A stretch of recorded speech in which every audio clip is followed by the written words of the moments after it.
I think I'm going to be in Zurich for the Euro game. What are you going to do in Switzerland? Are you going to play the I'm English card, I'm supporting England, or are you going to play the I'm not really a football fan sort of card? No, I'm just going to pretend to be Swiss. Yes, that's what I was going to say. Or the wild card, go for the full buy a full Switzerland kit. To be honest, I don't think it's going to be as much of a problem going to a bar in Switzerland and supporting England as it would if you're a Swiss fan going to an English pub. Yeah. During an international The Swiss game. don't seem so rowdy, they seem far more respectful. I mean, they're famously neutral when it comes to conflict, so... Grab a power pod and play football with the lads. We'll do a power pod special. I've probably got Paul Scholes somewhere. With the chocolate. Football crazy, crazy, chocolate mad.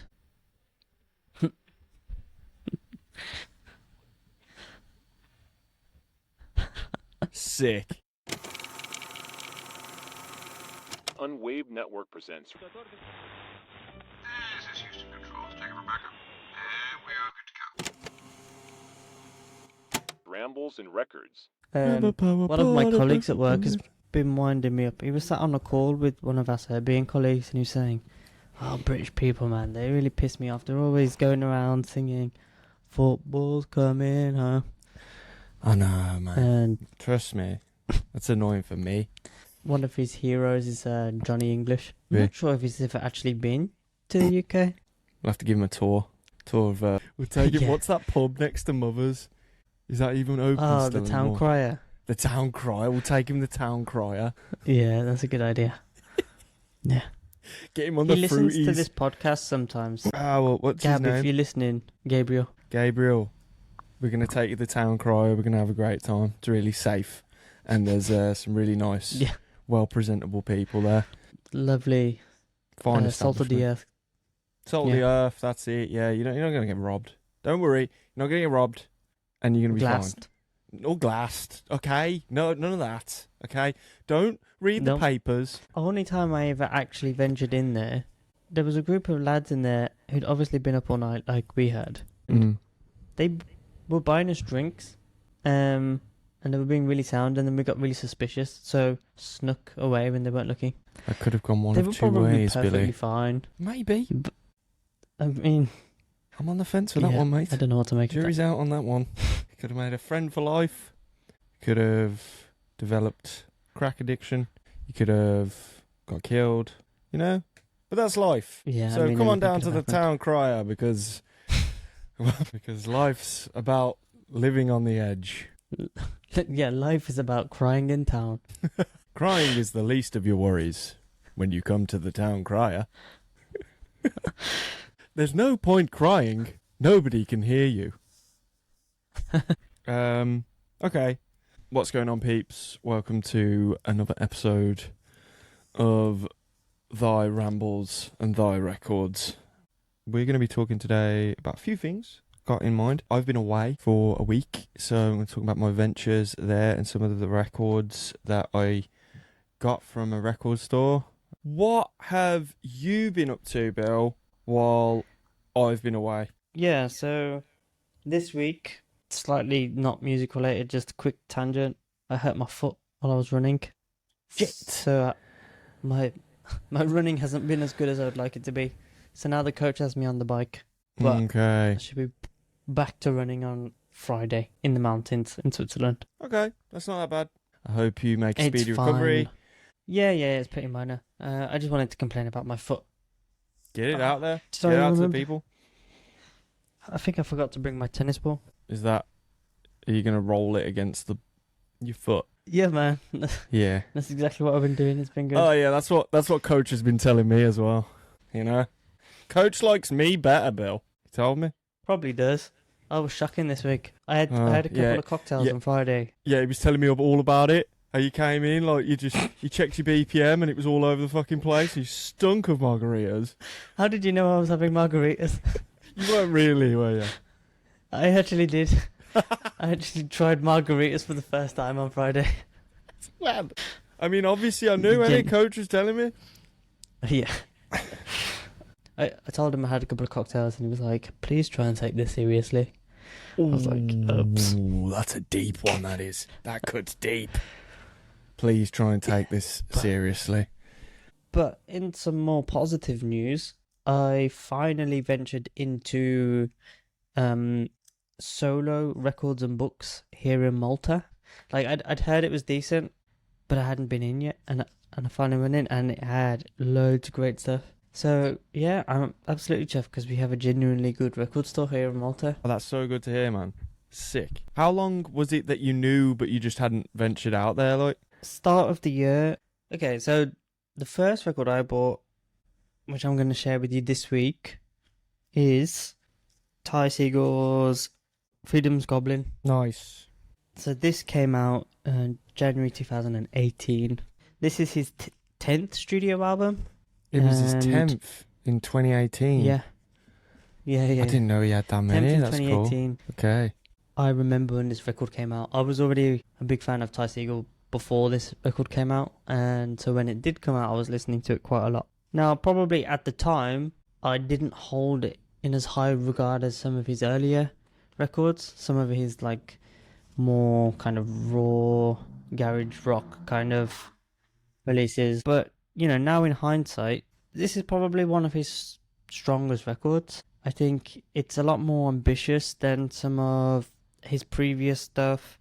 There's 19 tracks on the album, covers lots of different genres. You know, there's ballads, there's punk songs, there's funk, yeah, the garage stuff you'd expect. I wouldn't say that like every song is perfect. Like when you're putting 19 tracks on an album, it's going to be difficult, I think, to have like 100%. But that said, it's still an entertaining album from start to finish, and there's like a lot of solid tracks on here. I mean, right, there's a couple of standout tracks which I was tempted to bring to the show today. One of them is like, so My Lady's on Fire is like probably the most famous track of the album. I think it's probably the most played on Spotify. Yeah. Right, so you've got a cover of Everyone's a Winner as well, which is like a really standout track on the album. Yeah, so like, you know, My Lady's on Fire is more of like a slower, emotional ballady thing. Everyone's a Winner is obviously a lot more upbeat. Like there's like horns on the album and stuff. So it's like, you know, as I was mentioning, quite ambitious with like some of the sounds and stuff he's covering, and you know, his vocal performances on it are really strong as well. There's a load of tracks on here that I could have potentially brought to the episode, but I decided to go for one which maybe isn't as obvious, but kind of captures the essence of the album quite well, and that is Altar. Okay. Coming from a punk musician, it's actually like a song about like nature and like kind of the shame he has for like what humanity has kind of done to the landscape and society kind of thing. Okay. I never realised that at the time. You wouldn't expect that in a psych garage sort of format, would you, normally? No, exactly. I kind of discovered that more pretty recently. Cool. Alright, so this is Altar by Ty Segall. 3, 2, 1. Rambles N Records. Okay, so that was Altar by Ty Segall. Mate, that was a fucking jam. That is... It's a banger, innit? Absolutely loved it. I think this song really demonstrates Ty Segall's songwriting quite well. So, like, you know, like he does, I mean, you know, releasing as much music as he does, and he does like to cross into different genres. Obviously, all mostly based around a guitar. Yeah, but, you know, sometimes he does more softer acoustic stuff. He's obviously most famous for his kind of distorted garage rock stuff. But, you know, he also has influences from like more funky stuff, as I mentioned earlier, and some glam stuff. This track kind of represents his, I don't know, the fullness of his musicianship, I guess. Well, more of the You know, you songwriting kind of element. The song itself, it sort of sounds almost like a bit of a ballad. But it kind of then dips in and out between that sort of garage element that he's famous for. So yeah, I see where you're coming from. Like, this sound isn't what got me into Ty Segall originally. But Ty Segall as well is definitely one of the best live artists and bands that I've seen. And I would have seen Ty Segall the year this came out in Primavera. Now, remember, this would be the year where I don't know if it was as soon as he came on or when one of the songs came on. I think I remember jumping on the crowd surfing. I think I threw off my t-shirt and then like launched that into the crowd. It was being crowd surfed. I lost my phone, I think, fell out my pocket. And then I was like, I didn't give a shit because I was having such a great time. It was like, blah, blah, blah. And then eventually the crowd drops me off back next to my mate. I was like, oh, that's convenient, that's cool. And then like somebody like turns around and like brings my, emerges through the crowd and like returns my phone to me. No. And then like my t-shirt just comes out of nowhere as well. So I just got like everything back. Was that the best show and a pint, ever? pint and some cigarettes? Probably. That's Yeah, sick. yeah. Yeah, Definitely one of my best gig experiences. Yeah. So it definitely gives me a new insight towards stepping back in and listening to it again, because it's almost like listening to it, as we said before, with kind of fresh ears. Because if you think about 6 years ago now, I mean, it's quite a long time. And it's just mad in general to see how much he's brought out sort of since. It's just singles here, EPs there. You're saying like he's forming little groups here or there as well, doing all sorts of shit. And each album, like, he's got Pigman Lives Volume 1, and that's got such like a crazy, like almost 50 songs on it. Like, but that's like 47 that's songs. A load of renditions of his back catalogue. But the thing is, he's one of these artists that puts out so much stuff. I remember the cover for Melted. Yeah, Melted was always one of my favourite ones. Manipulator's a great one. Yeah. Twins as well. Have you heard much of his new album, Free Bells? I haven't. I don't think I've actually listened to it, you know. Yeah, came out earlier this year. And that's another thing. I think he played in Birmingham this weekend. That's why I wanted to bring this one this week. Because, my Instagram feed was just full of, like, loads of my mates from Brum at the gig. God, yeah. And he had a band supporting him, actually. And pretty much everybody put a post prior to the Ty Segall post affirming that other band was good. Okay. Let me see if I can get the name up. Earth Tongue. 2-piece. I'm sure it was like a psyche garage thing. Yeah, heavy psych rock 2-piece from Wellington, New Zealand. Sick. They seem to have won over the Brummie crowd on Saturday. So check Amazing. them out as well. I think we should, yeah. Should we play one of their songs? Jordan. Okay. Yeah, might as well. I mean, if they've sort of gathered the hearts of the Brummie crowd, we might as well see what they're all about. I'm tempted to watch a video. There's a video that came out a month ago. It's for Out of This Hell. Out of This Hell. Okay, so this is us checking out Earth Tongue, Out of This Hell. 3, 2, 1.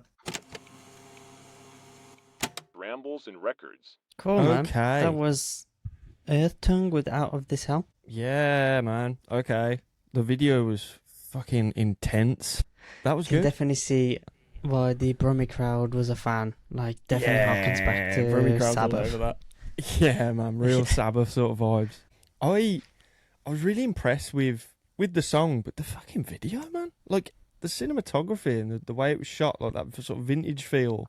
I couldn't tell whether that had been filmed or whether, like, they just took, like, an old horror film or something and just used it over the top. I think that the woman in the video she's is from the band, the isn't it? singer.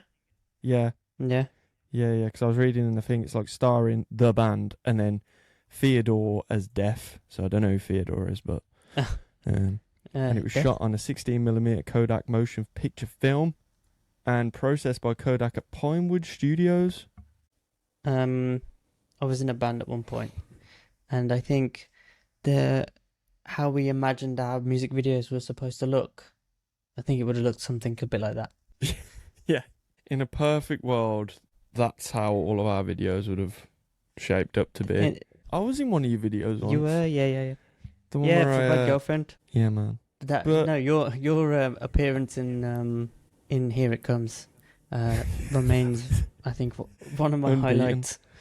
I can't remember who Anytime I punched now. Punch Connor, don't know. I think everyone Sure, punches punch. Connor. Yeah, everyone sort of punches Connor. It's like Liam and then... I think you just all beat us. So, yeah, that was a fun day. I love that. Well, good one to bring to the table, mate. Have you got any more for now? No. Okay. That's my lot.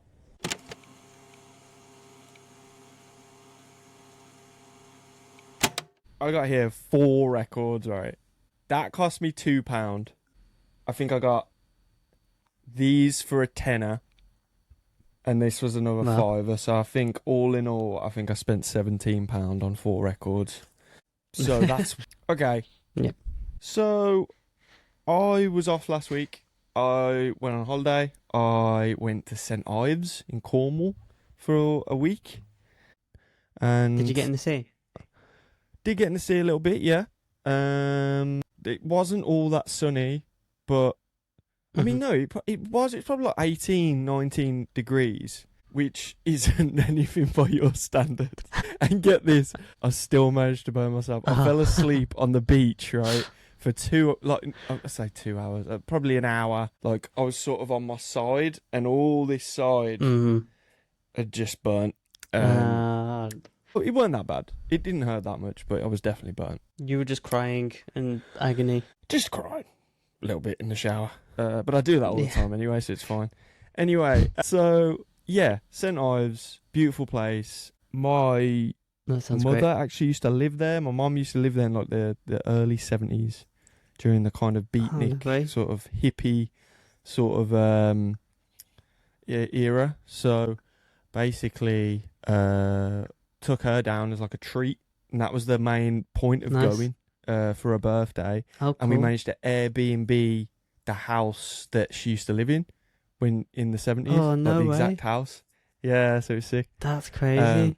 Wow. So it was just there. She took like her old photo albums and shit. It was just like recreating the photos and, you know. St Ives in general, it was predominantly like used to be like a really small fishing village up until about the 19th century. Then it became like the 20th century hit, and it became this sort of like creative hub for aspiring artists. So really like played significant role in like British modernism. And then the 60s came, and then it played a heavy part in that sort of beatnik hippie movement. So because of that, it's got like a real bohemian vibe. There's sort of still, you can feel it like when you go. There's sort of art studios and galleries and workshops and all sorts of scattered throughout the town. But so it's really art focused, but then you pair it with these sort of narrow cobbled streets and rustic cottages and townhouses, and you pair that with the abstract art element and whatever, then it's just got this real unique vibe. And the beatnik sort of inspiration came from California in the 60s. You can feel that it's almost got this American feel to it down there a little bit. Okay. Wow. Yeah. So in terms of like the music scene, I wouldn't say there's much really there other than Donovan used to spend a lot of time there, and he sort of during the hippie movement he sort of lived there, and he used to just call that his home. But other than that, I mean, there used to be some cool venues apparently back in the day. I don't think they exist anymore, but now there's a really good pub scene, and there's a lot of sort of small performances going on, sort of live acts around the local pubs and clubs. A lot of what you'd expect, really, just a lot of folk, a lot of blues. But what I did spot that was cool was it was this rum and jazz bar that just played live jazz near enough every night. It was one of the coolest sort of little places I've been to, because it was like down this creaky staircase into like this basement of this building. It almost is almost completely dark, and it was just like lit by candles. So it had this kind of like 50s noir vibe to it. Like I was going to order a martini at the bar with like a fedora hat on, and everything's in black and white except for this protagonist in the story that's wearing like a red dress or something, and it's going against the black and white image, and then they give me a side quest, that sort of thing, while there's some light jazz playing in the background. It was like very much like that. I drunk a lot of rum. I drunk a lot, full stop. I was up fairly early most mornings though. Went for a lot of walks there on the beach, and just breathing in the culture, and I really enjoyed my time there. I feel definitely recharged now. And awesome, man. That sounds really good. They had one record store, and even that, it was kind of inside one of those indoor shopping centres. It had more like Star Wars and Doctor Who collectibles rather than records, in all honesty. So it was a bit of a mishmash. It was also just strictly pre-owned records from the 50s to the 80s. Nonetheless, I picked up some records. Because of that, little word of warning. As always, I like to bring, for most of the time, they're going to be older records. One is ridiculously old. But one I got from a charity shop as well. I thought it was interesting. So, okay, I'm going to get into it. So, first up, we've got... Hang on. So this is... Is it zoomed in? Is it... Ooh, I'm almost seeing something now. There was literally just a white square. I was going to ask if it was the White Album. I wish, mate, for how much I paid for this. I wish. This is J.J. Cale's second studio album, Really. It was released December the 4th, 1972, although this is the 1983 pressing. It's released on Shelter Records, but this pressing is on Mercury. So, there it is. Again, I don't know if there's any point me doing this, but there you go. And good for the viewers. Yeah, I guess, but even then I think it's blurry because my camera. Nah, I think it'll be fine. It'll be fine for... So, I'm a big fan of JJ Cale. For those that don't know JJ Cale, he's like big in the sort of blues scene in the 70s. So like a lot of chilled out, laid back, relaxed kind of blues. He's popularised a lot by Eric Clapton because there's a lot of his songs, such as Cocaine and After Midnight, that he wrote and performed, but then Clapton was like, "Oh, those are good songs. I'm just gonna play them." And then it ended up like Clapton being sort of known for him. But JJ Cale, he's the man. This album in particular is pretty good, and I'm gonna get into a song. I'm gonna play track 5, which is Right Down Here, and we'll play it and we'll see what it's like. You got it. Cool. 3, 2, 1. Rambles N Records. That was Right Down Here by JJ Cale from his album Really. That was really smooth, man. I've never heard of JJ Cale before, but it was really cool. I loved the organ sounds were really cool. The rhythm was really smooth. His vocals were really smooth. I'm glad you liked it. It was his first album is what got me onto him, really. It's called Naturally. But he's got quite a few albums. And yeah, there's something really cool about him, something a bit different. Yeah, I mean, I guess like if somebody had asked me what genre it was, I don't think blues would have been the first thing that came to my head. Mm-hmm. But like that riff particularly almost is kind of, I don't even know what to describe it. Like it's a bit more... It's a mix of blues. What does it say here? Blues, country, rock and roll, swamp pop. So it could be the swamp pop. Wow. It could be that swamp pop. It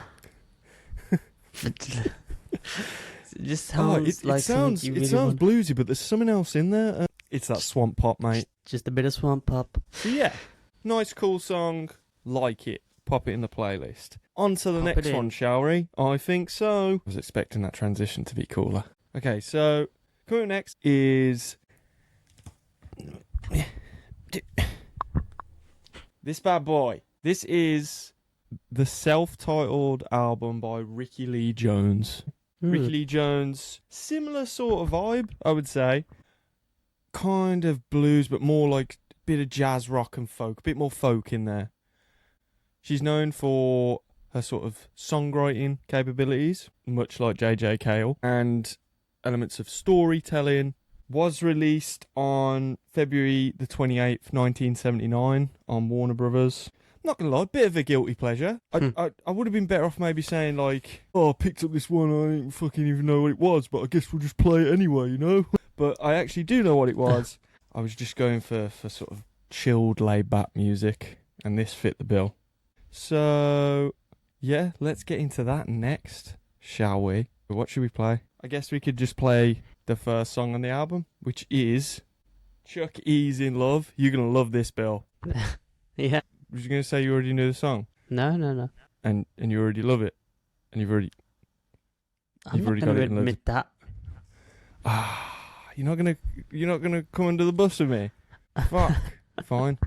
Just a little Just a little bit of context for you. The song was inspired by a musician called Chuck E. Wise, who revealed in a phone call that he was in love. Whoa. And there's nothing more to it than that. So No. it doesn't get much deeper than that, really. Shall we play it? Let's do it. 3, 2, 1, go. Rambles N Records. Well, go on, Bill, what do you think? Like my favorite part of the track, there was like it was almost like the drummer did the trick with his snare drum halfway through the track. He like It's a flips little the snare rumble. drum over or something. My first impression when it start like there's a bit of a sound at this intro and then the outro, and it kind of reminded me a bit of like a sitcom. Yeah, like it had a bit of Seinfeld. it. Like, Mhm. bing, Like the kind bing. of I kind of like her vocals. She's still touring, I think. nice. Shout out Rickie Lee, killing it, big in the game. Anyway, if you were feeling like you've had your fair share of sort of mild rock, then I apologise because I've got some more. Okay, so coming up next, we got a. God, this is a blurry picture of an album called Long May You Run, and it's by I can't see that. the Stills Young Band. Nice. Okay, so obviously Crosby, Stills, Nash. They had Crosby, Stills. They had Crosby, Stills, and Nash. They had Crosby, Stills, Nash, and Young, and then they also had Stills and Young. And this is because they just went through different feuds, to be honest. Like, apparently, I read into it, this was actually supposed to be a Crosby, Stills, Nash and Young album, but Okay. Nash and Crosby didn't want to play ball, so they opted out, and then Stills and Young just was like, should we make an album? Yeah, sweet. So this album, I'll be honest, was a little bit uninspiring. I listened to it, and I wasn't 100% into it. Especially considering how much I love that one album as well. Yeah, it weren't ideal. But, I mean, I've bought it now, so I guess it's mine. So I guess I just keep it, don't I? And then, or resell it. If only there was a useful tool out there to use to resell this. If only. This album was released September 20th, 1976 on Reprise Records, which is the record label that was founded by Frank Sinatra. Now, if you're typing that, I can hear you typing, Bill. If you're trying to find that on Spotify, you won't find it on there. I've already not found it. Yeah, it's an official release. I don't get it. I know that Neil Young kind of had some hot water with Spotify, didn't he? Where he didn't want to put his albums on there, so maybe this one got forgotten about or something. The album isn't on there, but you can buy the vinyl from Spotify. Really? So if you scroll down to merch, the record is available, and it links you to some shop where you can buy the record. But there is a version of Long May You Run on Spotify. A There is. 2017 remaster. Yeah, there is. So we could play that if we wanted to. Little bit of a backstory on Long May You Run. Now, I shit you not, this is a song that is about Neil Young's first car. Huh. So the song itself, it seems, is basically like a eulogy against his then deceased car that he nicknamed Mort.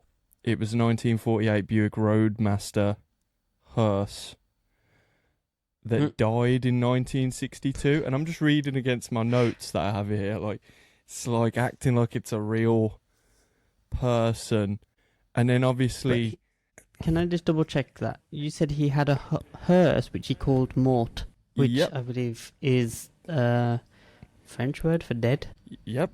And obviously morticians and everything else. Like, and it died. It's almost as if Neil was treating this car like a person, named after death. And then he went ahead and decided to write a song about it, about, you know, in honour of his deceased car, but then to go ahead and call the whole album the same name as the song about his car, which is then making me think, did he write an album about his car? Because if he did, track 2 is Make Love to You. So on side 2, track 1 is Let It Shine. That could be after a car wash, you know, like... Or the headlamps. Or the headlamps, let them shine, you know, as I'm cruising. We've got Ocean Girl. Maybe when she's parked up on the beach, she's gleaming. Ocean, Not when you drive by the into ocean. the sea. She's Ocean Girl.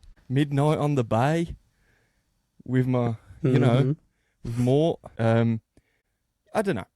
So yeah, Make Love to You could be a song about Neil Young's car. So, Or you saying, I'll make love to you inside my car. would you make love to someone in a hearse? Don't know what he was into, man. I mean, Personally, no. I guess Personally, no. if you were gonna pick a car, in terms of Mhm. practical, Oh yeah, practicality of getting it on. 100% pick a hearse, man. I know it's a bit wrong, but that's like I'd a rather- studio apartment Yeah, exactly. Like, with London, with a low ceiling. you could pay $2,000 a month for that. You could pay $2,000 a month for that in London. So people are doing that all the time. But then I you would slap wheels rather- on it, and all of a sudden it's wrong. God, Yeah, no, I God, all of definitely. a sudden I'm a sadist and I love death. No, okay.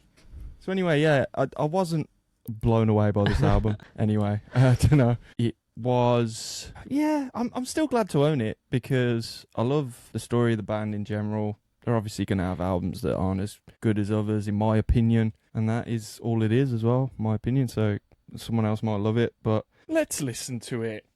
Let's listen to it. Yeah, let's do it. Right, you ready? Okay, this is Long May You Run. 3, 2, 1. Rambles N Records. Okay, what do you think of that, Bill? Yeah. With your chrome heart shining, Chrome Heart Shining. They got me. They got me right here. or does that add fuel to the conspiracy theory? Do you Because think it's you make saying up it's for this like car? a mechanical heart. Maybe it was a transformer. Maybe the hearse turned into an actual person, and that person was female, and then he made love to her. Uh-huh. Aha. No, probably not. Good. Okay. So we don't need to put Okay. him in the naughty bin. No, in the naughty bin, no. No, Good. he's all good. I don't think there's laws against making love to your car anyway. I think there's people in America that marry their cars and stuff. So, Wait. anyway. Okay, so, speaking of America, spent pretty much this whole episode in America. We're going to stay there with probably the most American thing that I've ever displayed on this show. So it is. This is the greatest hits album by none other than Chet Atkins. Okay. I No, don't Chet know who that Atkins. is. You don't know Chet Atkins? Boy. No. Chet Atkins is quite the pioneer in country music. He definitely inspired a lot of other musicians and guitarists that ended up in He kind didn't of rock finger his bands, I card, guess. did he? He didn't finger his car. I don't think so. Anyway, I haven't checked the track list, but it is a double LP. So let's have a look. Any car-related songs? No, I think we're good. I don't He know. didn't finger his car, but I haven't checked the track list. Yeah. Oh, well, I thought we'd get clues from the tracks. Yeah, Like, yeah, yeah. I just fucking like Chet Atkins. I don't know. I mean, he's kind of a very influential old country singer-songwriter, guitarist. He recorded over 100 albums in his career. He's won over 14 Grammys and a Lifetime Achievement Award in '93. But actually, his best-known work is probably 12th Street Rag, which is one of the songs that appears on SpongeBob. The other song he's famous for is Yachty Axe, which is basically the Benny Hill theme tune. That's Chet Atkins. Wow. So all this 100, albums and stuff, that's what he's most known for. Here anyway, maybe more in the States. Mm-hmm. God, what a but- legacy. I SpongeBob know. and Benny Hill. SpongeBob and Benny Hill. Living the dream. There's a lot of other songs that he does that are a lot slower and kind of fit in within that sort of Fallout soundtrack realm. So more slide guitar, and we'll put one of the songs into the playlist. Also, this album isn't on Spotify, so I'm going to have to do some digging on what exactly to put in. Yeah, Ah. that was it. So, through all the records that I got, it's a lot of country blues Yeah. for the most part. So, Yeah. which I think kind of fit in with St. Ives a little bit. Very little bit of American vibe, a bit bluesy, a bit chilled, a bit laid back. So I just leaned into that a little bit. But No, it was cool little exploration down something I don't normally get the chance to listen to, and yeah, definitely learned something new. which is what we're all Yeah, man. about here at It's Rambles what N we're all Records. about here. Keep an open mind, okay? I That's know it. it's the SpongeBob theme song. So yeah, St. Ives is cool. Yeah, I'll have to go. There was a good pitch. I'm sold.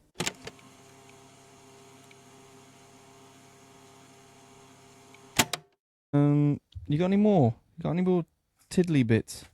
No. I got one more. Did you hear the new James Blake and Little Yachty album? No, I haven't heard it yet. I wanted to bring it up because I think, especially after that, I think it was worth me bringing up some sort of modern music to balance it Fair out. play.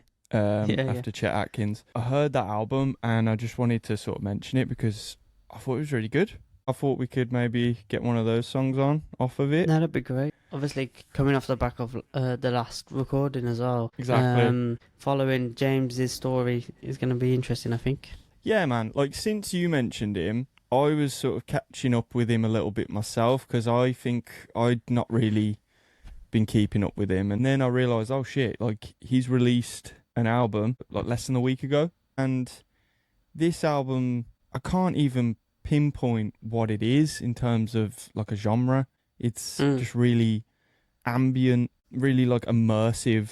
So yeah, it's got sort of that paired with sort of hip hop influences. It's a good album. Sick. Overall, I mean, it was a bit hit and miss because of how weird it is, but I think it's one of those where you've got to kind of listen to it a few times to fully maybe like appreciate the depth of it, the creativity of it, because you do think, fuck, like some of the shit you listen to, it's kind of like, whoa, all right, where's this going now? The songs are always turning into other things whilst you're going through it, so it's hard to keep up with it. Okay. And critically, it's kind of had a mixed bag reviews, but still early days, and I think overall it's been praised for the innovative approach that it gives. I think the best albums are always the ones that take a few listens to fully understand it. Exactly. Yeah, so I love the cover as well. It's kind of like you got Little Yachty like drinking lean, it looks like, and then you got James Blake with a cup of tea. And a plate of half-eaten baked beans. And baked beans, yeah. So that puts it into perspective, kind of, you know. But as I say, I think it works really well, and I think they've bonded during it as well by the looks of it. So yeah, it's nice to see. And yeah, I guess we'll get into one of the songs. A few good songs, sort of standout songs on the album. But I think one that I want to get into was second song on the album, In Grey. So we'll pop that on and see what you think. So this is James Blake and Little Yachty with In Grey. 3, 2, 1. Rambles N Records. Oh, what do you think of that? That was so sick. I thought it was great. Really enjoyed that. Yeah, man. Definitely see what you're saying with like kind of not really sure what direction it's taking you at certain points. Definitely caught me off guard a few times. You can't keep up with it, but you kind of like that. You then realise the layers of the song. Yeah. And you realise like this is something that's really had a lot of effort put into it, it feels like. Yeah, it's not just like a predictable kind of follow the formula. Or like a collab album where it's just like, oh, we'll put Lil Yachty up with James Blake because it's the cool thing to do. Like, it looks like they've really creatively worked really well together, created something really unique. I thought it was like gripping as well, quite engaging. Like, you know, you were kind of almost compelled to see where it was going to go. And like, I was quite actively engaged. You know, I didn't switch to like autopilot. You know, sometimes with some songs, like, you kind of get the hook and then you just kind of like tap along for the rest of it. But like with this, it was more active listening, like throughout. Yeah, I'm with you. I think it's 6 minutes, 10 seconds long, and I think you kind of invest in it, so you're waiting to see where it goes, and then it sort of pays off at the end. Like, I think the whole thing's enjoyable, but at the end you kind of get your investment back off it. Really immersive. That'll be a good one. Album for the plane tomorrow. That'll be downloading this, I think. Yeah, man, pop that on. Good stuff. Okay. So, I guess that's all we've got in store for this week. Have you got anything else that you want to provide to the listeners this week, Bill? No. No? Okay, cool. Right, I guess from there then, that pretty much sets it up. Fucking hell, man. I gotta work on this shit. In store? We shall see you in another episode next week. And until then, I mean, Clean behind your ears. clean your ears, shower, tell your mom you love her, you know?